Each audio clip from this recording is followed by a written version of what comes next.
In today's video, we're flying to Paris and staying at the Hyatt Vendome, one of the city's top hotels. Also on the list is some delicious food, including a 2 Michelin star restaurant and the Dior Museum. Also, don't tell anyone, but we are going wedding band shopping. Big favor, hit the like button to help with the algorithm, and if you are new and you like travel, then consider subscribing. In the last video, we took a train to Vendome to go skiing and stayed at arguably the best hotel in Switzerland, the Sebby. Definitely lived up to the hype and worth a splurge for at least a night. We had a morning flight, so we headed back to the Hyatt place in Zurich airport, and it's a solid hotel for what it is. Big rooms, good views, comfy beds, so you can't really complain. Also a pretty nice couch. Maybe a bit further from the airport, but we'll get back to that. One thing I really like is contrast, so I'll try very expensive food, but also cheaper food. With that said, maybe I'm weird, but I really like trying different McDonald's in different countries. So that's what we had for dinner, but this is probably the most expensive McDonald's we've ever been to. I think it's the first time I've ever really gotten sticker shock. Sadly, it also felt a little bit mid compared to McDonald's standards. If US McDonald's were a good baseline 7, this felt more like a 6, maybe a 5. I don't know, it didn't really bring joy to me. After that, I walked Mandy back to the hotel and decided to check out the Hyatt Regency. It also is in the Circle, but a bit closer to the main area, by the Omega store, the plants, and the elephants. Inside, it's definitely a vibe, so very classy in a modern and ethereal way, or maybe it just suits what I like. There also was a clubbing event or post-conference event at the convention center, which I got lost in. But yeah, would happily recommend either Hyatt's if you are doing a night by the airport. After waking up, we went downstairs to grab the to-go breakfast. So it is an option before the main kitchen opens. Not too bad at all, and I usually can never turn down croissants. After trekking back to the airport and going through security, Mandy was a bit anxious because she was looking for the tax refund area. Main reason being that you get 5% back on your purchases, and she did a bit of purchasing. We could only find one booth, and the people in front of her were asking a lot of questions for probably about 20 minutes, and we actually had to leave, otherwise we would have missed our flight. We did find out that you could get a refund if you go to the Swiss consulate with your items. Lucky for us, there is one in San Francisco, and in fact the only one on the West Coast, which is kinda crazy. So we did end up going to get a refund after the trip, but we didn't know that at the time, so we were a bit stressed out. I guess that's not the biggest deal, but money's still money. After arriving in Paris, we picked up our stuff and we were ready to head into the city. Pro tip, but do a quick Google Maps search to see what traffic looks like before ordering your Uber. An Uber ride that would normally take 30 minutes ended up taking an hour and 15 minutes. So in our case, we probably would have been better just hanging out at the airport and grabbing a coffee rather than sitting in traffic. What's up guys, it's Sebastian. Today we are checking out the Hyatt Vendome in Paris. We did end up getting upgraded to a pretty unique room. This is a balcony room. There's not that many balconies here. I think there's only about 8 or 9 rooms that have a balcony, and this is one of the larger ones. It's not a suite by any means, but it's still a pretty cool room. For example, over here we have another balcony room, and it's a lot smaller. Take a look. Nice way to relax and enjoy the afternoon. Before we go inside, big favor is to give us a thumbs up, and if you are new, consider subscribing. Let's go. This is a deluxe room, and it's pretty solid. So the doors close like this. And there also are some blackout curtains that are pretty cool that I'll show you in a second. Over here is a book by the Michelin star chef that works at the hotel. Also has a nice desk here that I ended up doing some work. TV back here that I kind of forgot about. And you notice that there's a lot of mirrors here to make the room feel a lot bigger. Heading back here, we have the bathroom. So up here is going to be the shower area. You can close this to prevent water from going out there. And there is a tub that was super comfortable. As someone that's about 6 foot, it is a little bit short, but it works. Funny story, on one of the nights, I guess I was pretty tired and I was just sitting in the tub relaxing and I had the shower on and yeah, fell asleep for like 10 minutes. Toilet over here is pretty straightforward. It is a bidet system and I didn't even realize that until the last day. Sink and mirror over here, and yeah, pretty straightforward. There are a lot of items that they provide you with, pretty much every amenity that you can think of. Over here is more art, mirrors, and also the bed. Bed is super comfy and we fell asleep pretty much right away. One really cool thing is that even though the courtyard can be pretty noisy, you don't hear anything from inside, so it is insulated. Heading over here is going to be the front door and also the closet. So pretty cozy, but does the job. There's 2 sides, secondary bathroom over here, and then places to put your luggage. Down here are going to be a bunch of items such as bags for your luggage, or bags for laundry and shoes, and also slippers and other items. By the door is going to be the coffee machine and the kettle. Pretty sizable kettle, pretty pretty sure it's bigger than my head. All the coffee is from Nespresso and it was pretty solid. There also are a bunch of tea options as well if you're more of a tea person. They also do refill the waters throughout the day, and there's multiple options whether you want spring water, normal water, or seltzer, or I guess carbonated water. Up here is going to be a safe. So I'm gonna enter my secret code, don't tell anyone. Locks up.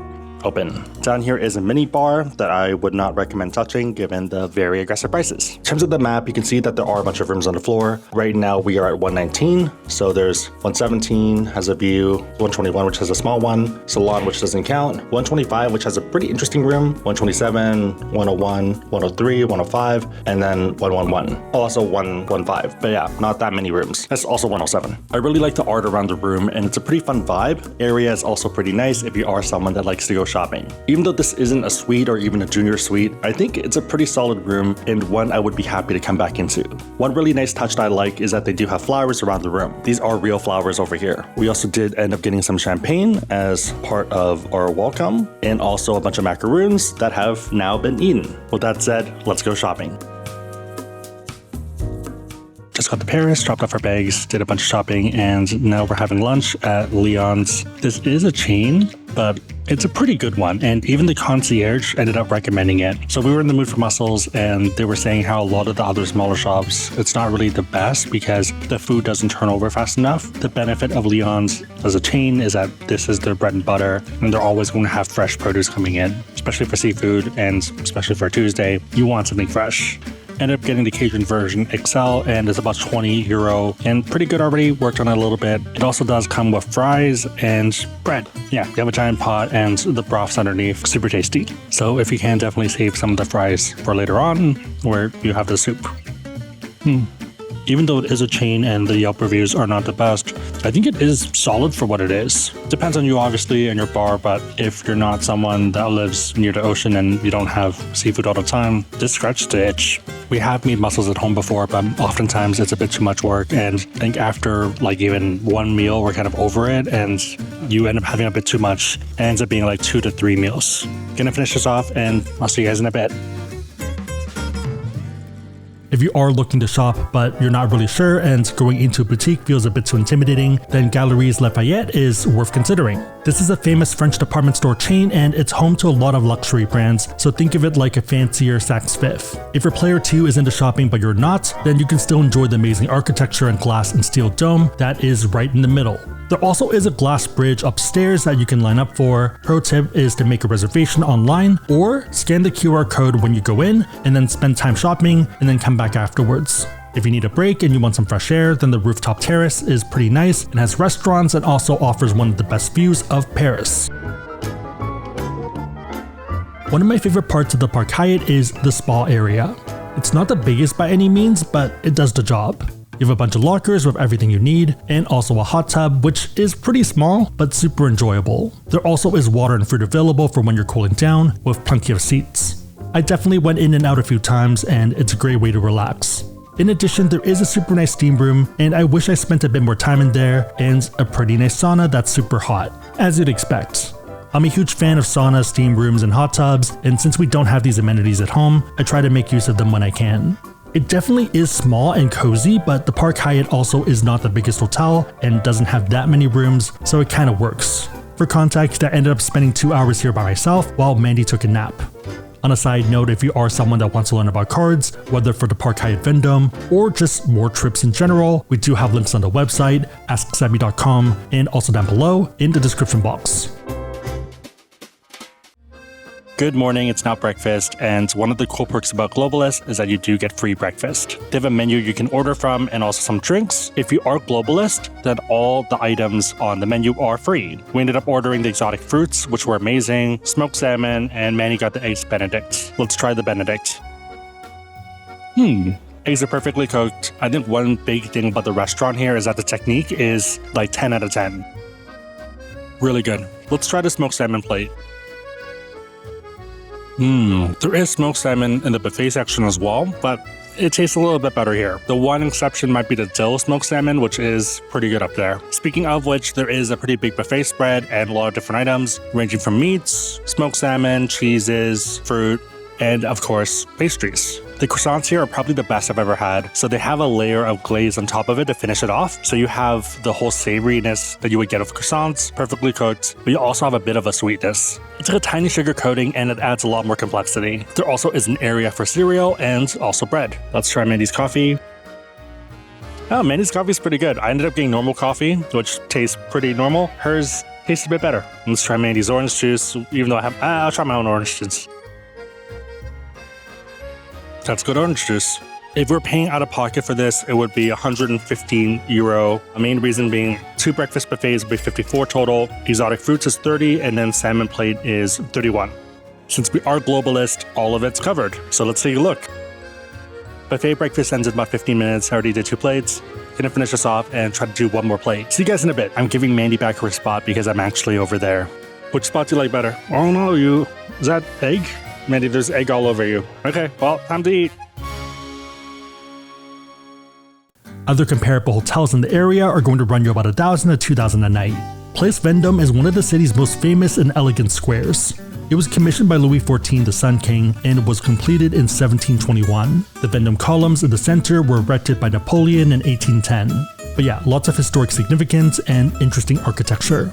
In the modern age, it's now an international hub for luxury goods. So there's a ton of high-end boutiques and jewelers. For example, you have high-end horology like Vacheron and Patek. For our purpose and what we were looking for on this trip, there was Cartier, Van Cleef, Tiffany, Vacheron, Chalmé, Bulgari, and what we ended up going with, Graf. Don't tell people on the main Ask Sebby channel because we still need to do a video. If you're not comfortable walking around with your items, you can buy it and then have them bring it to the Hyatt. Even if you're not buying anything, I think it is still cool to see some of the flagship stores of some of the world's most famous brands. One of the meals that we were most excited for was Le Blanc. It's a 2 Michelin star restaurant on top of the Peninsula Hotel. The restaurant was named after the French plane, the White Bird, which attempted a transatlantic flight back in 1927. If you're an aviation geek, you're going to love the theme, decor, and memorabilia. And even funny enough, the restroom area because it's pretty well designed. The atmosphere is supposed to capture the adventurous spirit of early French aviators. Food-wise, it's traditional French cuisine, but with modern techniques. The menu does get updated, so I'm not going to lean to that too much, but the food was delicious. There are 2 menus, 3-course and a 6-course. 3-course is about €100 and 6-course about $300. We ended up going with the 3-course, and for us, the price was right. It was one of the more unique meals that we've had. I'd happily recommend it to my past self if I could go back in time, and I'm looking forward to coming back the next time we're in Paris. Beyond the food, there also is a great view of the Eiffel Tower and Paris as a whole. Pro tip, if you are trying to take a picture of the plane and the Eiffel Tower, then go to the bathroom window areas. You are pretty high up, so be careful if you have had a few drinks, but yeah, amazing view, food, and service, and for me, that's the trifecta. One of the things Mandy was super excited to see was the Dior Museum. Initially, I was a bit skeptical, but honestly, I enjoyed it. It's pretty much the history from start to finish of Christian Dior. So he was actually born into a family that was pretty wealthy, but their fortunes turned during the Great Depression. He initially didn't even want to be a designer, but wanted to be an architect. His big break happened after World War II in 1946. That's when he started his own fashion house. One of the reasons for his success was his ability to navigate different cultural standards. For example, fashion during the war was very utilitarian, and he introduced a new design. Instead of basic, he had full skirts and what you think of when you think fashion. Also, instead of boring colors, a lot of his designs were influenced by flowers and gardens. I think there's something interesting about seeing someone's work evolve and change over time, especially what people would consider a creative genius. Even if you don't care about dresses and fashion, it's still interesting to see how he shifted cultural standards. For breakfast, we did have a tiny service failure. Since it was pretty busy, they ended up sitting us off to the side, and we didn't even get any utensils, and no one came to ask us for coffee. So we were just generally very confused. I ended up getting food, and I was actually fine eating food with my hands and pouring my own coffee, but Mandy wasn't having it. They eventually did sit us at the restaurant proper. The globalist concierge ended up giving us happy hour vouchers as an apology. For happy hour, the drinks were pretty solid, and I would definitely come back to get a drink and chat and bond with someone. Food though was only okay and nothing to write home about. Kind of your standard deep fried bar food.